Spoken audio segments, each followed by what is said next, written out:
Okay, for the first video, I'm just going to give you an overview of how everything works. So this is your website. This is what obviously your customers and everybody else sees.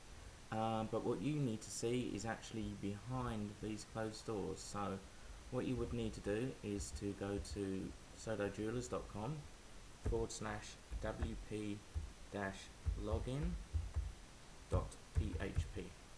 and enter. And this is going to bring you up to the login page.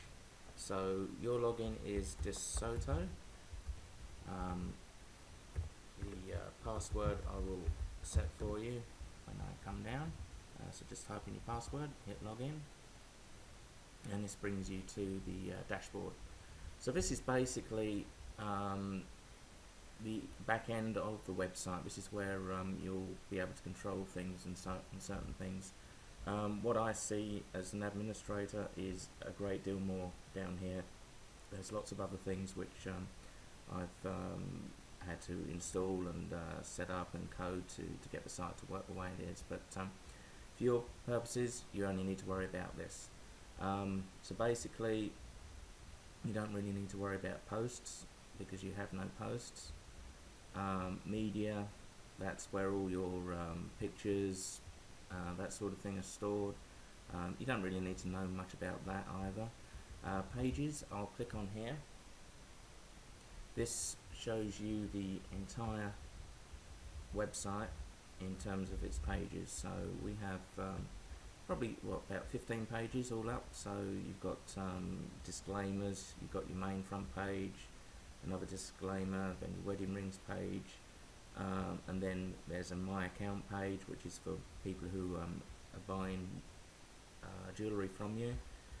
That's where they would go to log in to their part of the site, and so on. So you know, we can add new pages. You don't really need to know much about that. Comments you don't need to worry about. It's pretty easy so far, hey? And projects, you don't really need to worry about that either.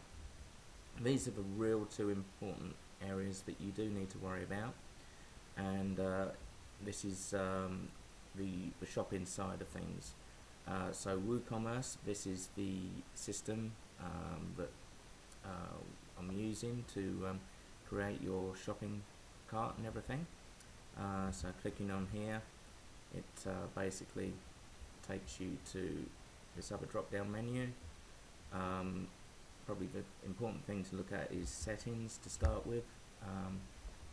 This is just setting up your tax rates, where you're selling from, where you're looking to sell to, and so forth. Pretty basic stuff in your products. You can, you know, change the unit weight and so forth. Then there's other little areas here which you don't really need to worry about this either.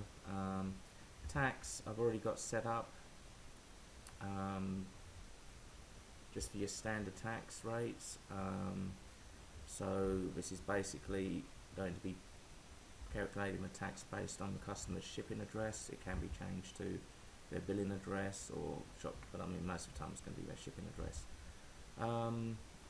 And over here is the standard rate. So New Jersey, 3.5%. So this is going to automatically, when somebody buys a ring or piece of jewellery online, if they live in New Jersey, it'll automatically add on the 3.5% sales tax. If they live outside the state, then it won't. It will just show the total amount. Checkout is, as you can guess, this is how people can pay. So they can pay by check, cash on delivery, PayPal. But I've just got it set up to pay by PayPal and cash on delivery at the moment. I think those are the things you wanted to make sure. Shipping,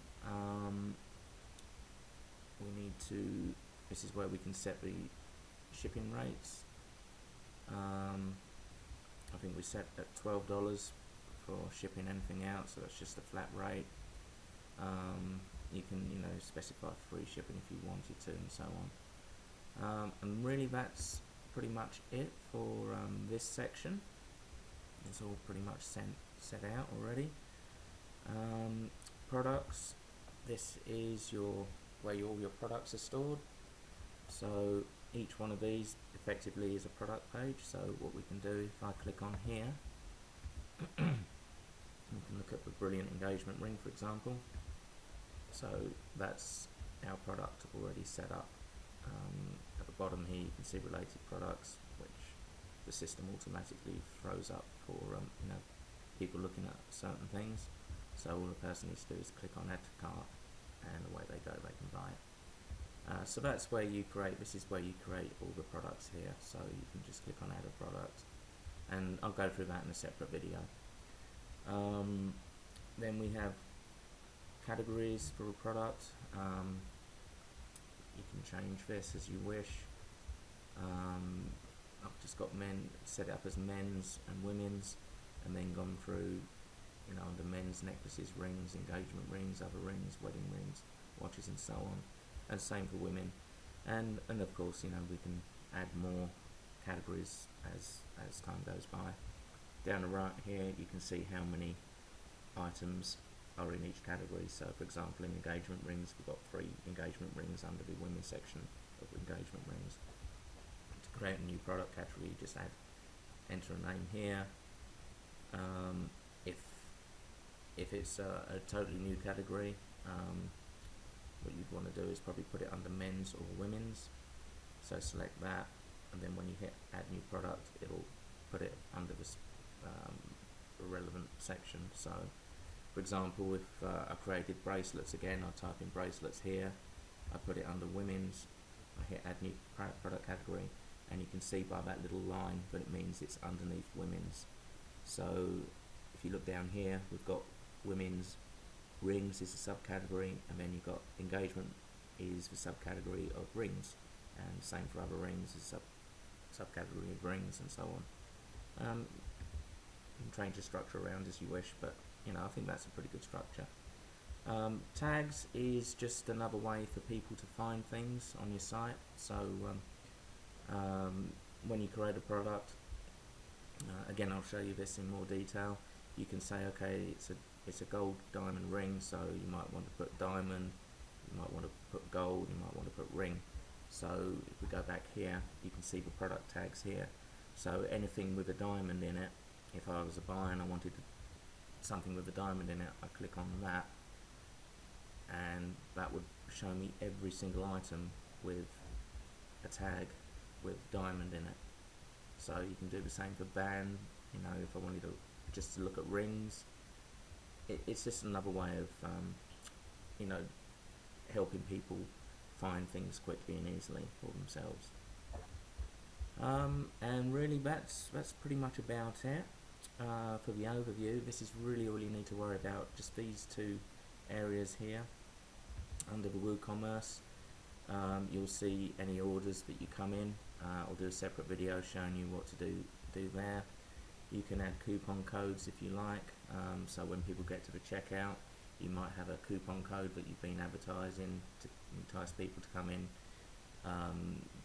This is where you can create coupon codes, so might get 10%, 5% off, or whatever you want to do there. And yep, settings have already been through. That's really about it. So without further ado, that should be it for this video, and we'll continue to the next one.